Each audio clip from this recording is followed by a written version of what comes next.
Wait. Earth Zero? Destinova? What kind of idiot would actually think that? Who the heck would create a video on that theme? Oh, wait a minute. That's my video. Oh, well, okay. Well, if that's the theme for this week, I guess I'm gonna have to go forward with this. So welcome to another Alita Battle Angel movie, and in this case, novel discussion. Yeah, as you can imagine, this is a very strange topic. And it's something that even I can't really figure out, which is why I'm bringing it up as a subject. It's not something that I'm actually pressing as this is how it is, but it's something that came to my attention as I was reading the Iron City novel. So yes, recently I obtained the Alita Battle Angel Iron City novel. Basically because the movie theaters were finally, coming to the end, even the discount theaters for showing the movie. So I figure I might as well get something else to read or watch, aside from the, Mars Chronicle comics to come out. And so I decided to go check out the Iron City novel. I've always wanted to get this and find out more about how the story is set up. And I started reading this, and so far I'm enjoying this very much. It's a novel written by Pat Cadigan, and it's a prequel novel, basically giving some information with regards to some of the characters that of course come out in the movie and their lives before, of course, the actual time of the movie. So you can imagine it's about Dyson Ido, Hugo, Chiren, I would presume, although I haven't seen much of her yet. And it goes into a lot of background information, which turns out to be quite useful. You get a lot more character development by reading the book. And so far, I've enjoyed it quite a bit. Now, I'll go through the review of the book once I finish reading it. I'm only into like the first 60 pages so far. But today, instead of talking about the body of the book, I want to actually talk about the prologue of the book and the information it provided there. And although I would typically give my default spoiler alert, I'm not going to in this particular video because of the fact that luckily the prologue itself is available online at the Barnes & Noble web shop if you go to the Alita Battle Angel Iron City novel page. I'll leave a link to the prologue section. They actually provide the prologue so that you could read it and determine whether you like the book based upon the prologue. And what was nice about it is the prologue gives some information, though very vague, about what happened to Zalem right after the war. And it talks about some information in there that I won't go into. Just go read the book. Just go read the prologue in the Barnes & Noble website if you're worried about the what's in there, and then come back and watch the video again. But in any case, while I was reading it, I started thinking of a very peculiar thought, which of course is the title of this video. Is Nova the hero of Earth? And when I mention hero, I'm not talking about an ethical hero. Because of course, Destinova is anything but ethical. This person has a lot of things, but morals is not one of them. And I don't think this person will ever become a truly ethical human being.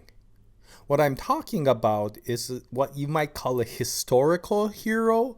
Regardless of whether their motives were good or not, their actions resulted in the saving of a countless number of lives in society, or even the saving of an entire culture in society. A good example I will give in the real world is somebody like Vlad the Impaler, who was, of course, the leader of Romania for a while. And although he did some of the most horrific things in history to basically deem him and name him as Vlad the Impaler, in Romania he was considered a hero because of him, the country was basically saved. And another example is someone like Darth Vader. Yes, Darth Vader. Yes, between Destinova, Vlad the Impaler, and Darth Vader, I'm really bringing up some wonderful role models for heroes. However, the reason I bring this up is with regards to a specific side story which I kind of remember, although I don't remember all the details. I think it was a side story called A Mission to Hongor or something like that, in which Ambassador Leia Organa went to, I think it was like the planet of Nagri, or the citizens, or met with the citizens of Nagri. I can't remember which it was. And she needed to establish peace with them, and they were being extremely reluctant until they found out that she was the daughter of Darth Vader. And it turns out that sometime back in their history, although he was really only following the Emperor's orders, the actions that he did ended up saving the people of that planet. And because of that, regardless of all the other things he may have done which the Nagri really don't care about, that is the one planet where they consider Darth Vader to be a hero. And of course, because of that, that gave Ambassador Leia the advantage to establish peace, and they gave her the ultimate form of respect by calling her Lady Vader, which you can imagine didn't particularly make her all that happy. But in any case, yeah, that's another one where historically, due to a certain situation, a certain group of people considers that person to be the hero of their culture. And so now if we come back to that prologue in Alita Battle Angel Iron City, the novel, it talks about a few things that you didn't get from the movie. First of all, there were 12 great sky cities before the war. So yeah, there was a significant number of great sky cities before the war. And of course, after the war, there was only one surviving, which was Zalem. And all the other cities, from what I can tell, were completely obliterated in one single night. Which of course means that whatever the Mars forces did was not something that was, relatively peaceful, or let's do some negotiations, or let's target specific leaders in that city. No, it was a complete and utter annihilation of those great sky cities. Basically, mass genocide. And what we find out from the movie is that we notice that certain special operations teams were deployed to infiltrate these sky cities for destruction. In the case of Zalem, what we find out is the person who was assigned to do that mass genocide or trigger that mass genocide was Alita. And what's interesting is when you read the book, you realize just how big a scale this annihilation is. We're talking about millions of people, millions of men, women, and children who died in one single night. I originally thought the retconned Operation Malwolf, which I won't go into due to avoiding spoilers, was a worse, action. But from what you see here and what you read from Iron City, this was seriously a nasty event. And of course, once again, the person who was assigned and the person who agreed to take the action to commit mass genocide to Zalem was Alita, because of course we heard Gelda say, focus on your mission, go destroy Zalem. Not go kill Nova, go destroy Zalem. And so after the war, what you notice is there is only one sky city remaining, which is of course Zalem, which indicates that whatever happened, which we don't know the detail to, Alita did not succeed in her mission. Now, one thing we also find out during her practice on Mars with Gelda is Gelda says stay focused and remember who the enemy is. And of course, the image of Nova popped up, which indicates that whatever the case for the Kunzlers coming to the mission, the mission to raid the space elevator, Nova was considered to be a very important adversary, somebody that they had to really focus upon to be able to defeat and succeed in the mission. And of course, what we found out is the mission succeeded in 11 of the 12 sky cities, but it did not succeed in the 12th one. And as we know, where was Nova? He was in Zalem. Now, there are a couple of other things that you learn just from the prologue. First of all, there's something that you learn from the movie, but it's so subtle that it's a little bit hard to realize if you're just watching the movie and haven't read any of the other source material. And that is, of course, that Nova is immortal.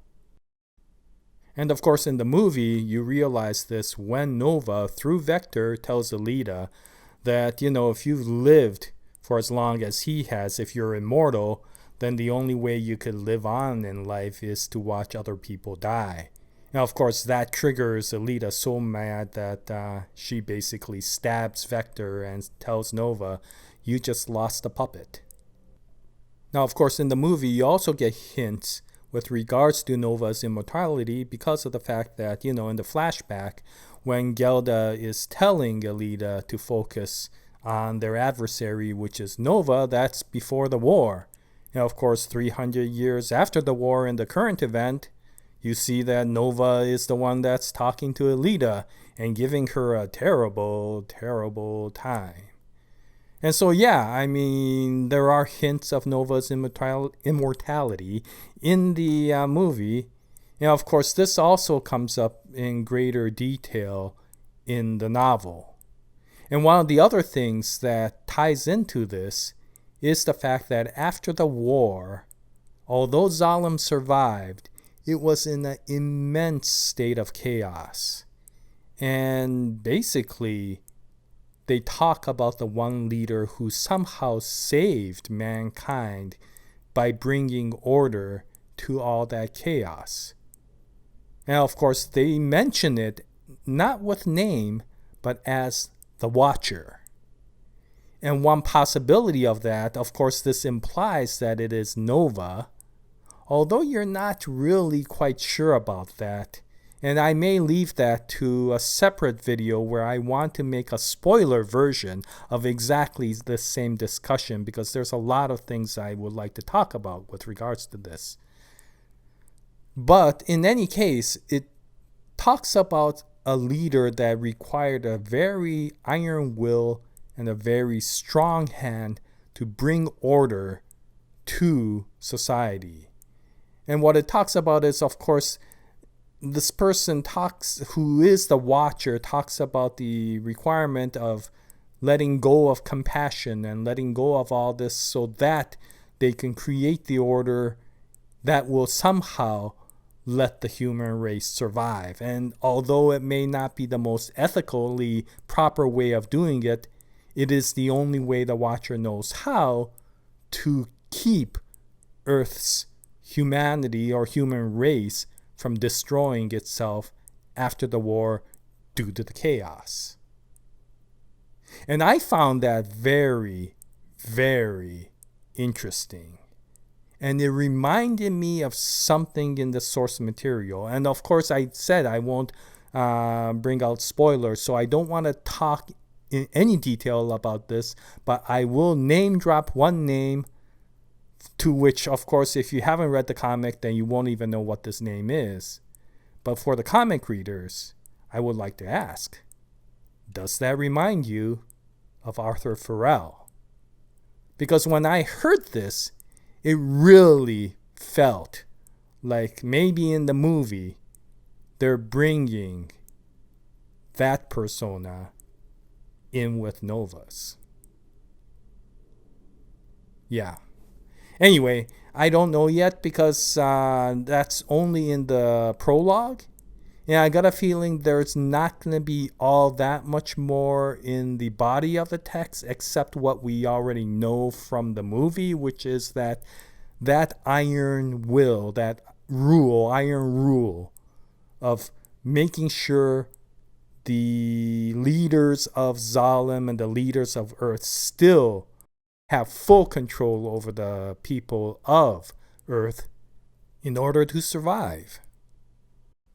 And so, yeah, I mean, this basically does indicate through both the movie as well as this novel that the Alita Battle Angel movie franchise will depict Nova in a different way than what you see in the source material. At least that is what it's implied. First of all, if Nova is truly the Watcher, then he will be basically like the leader, dictator of not only Zalem and Iron City, but all of mankind, because all of the other Sky Cities were destroyed. At least that's what it's implied. Although you never are sure completely with anything with Alita Battle Angel or Battle Angel Alita stories. The other thing, of course, is that it gives Nova a completely, well, not completely, but a different persona than what you saw in the source material. In the source material, Nova is kind of a representation of free spirit. Yes, he may oppress people, he may even control people, but it's because of his freedom and his lack of morals that hold him back from controlling people that he goes out to freely control people. And he also feels that, other people controlling other people are perfectly fine from him as well. There is no constraint to him. He is the absolute unconstrained mad scientist. Now, of course, this is very different from what is implied with the Watcher and what I felt with Arthur Farrell, which, of course, was the requirement for complete control and lockdown so that society can somehow survive and move on. And so now, coming back to the original theme of this video, because it seems to imply that Nova may have been the reason that Zalem survived, whereas all the other Sky Cities were completely destroyed and its inhabitants mostly killed. And because Nova seems to be the Watcher that may have brought order, as unethical as it is to help mankind survive through the chaos after the war, does Nova become a historical hero that somehow saved the human race on Earth from complete annihilation? And what's of course very interesting is that we know Alita is one of the best Black Ops mercenaries that Mars military had. She was one of the top Kunslers.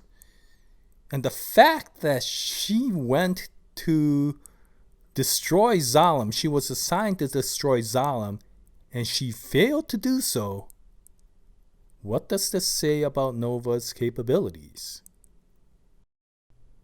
Anyway, that's about it for this video. And I just wanted to bring this point up because I found this to be curious. And as always, I would really appreciate all your opinion with regards to how they may be portraying Nova and the world of Zalem and Iron City in the Alita Battle Angel franchise, the movie franchise, as compared to the comic. Now, I did say that I will be creating a second video similar to this, but more spoiler rich. And that is because I do want to go back to the Battle Angel Alita comic. The information we have with regards to things from the original series as well as Last Order and maybe even from Mars Chronicle, just to see how that may be adapted into the Nova persona to show the Nova that we so far see in both the novels as well as the movies. And I hopefully will bring that up maybe next weekend or so. But in any case, until then, I appreciate any comments that you can provide with regards to this topic. And once again, thank you very much for watching this video.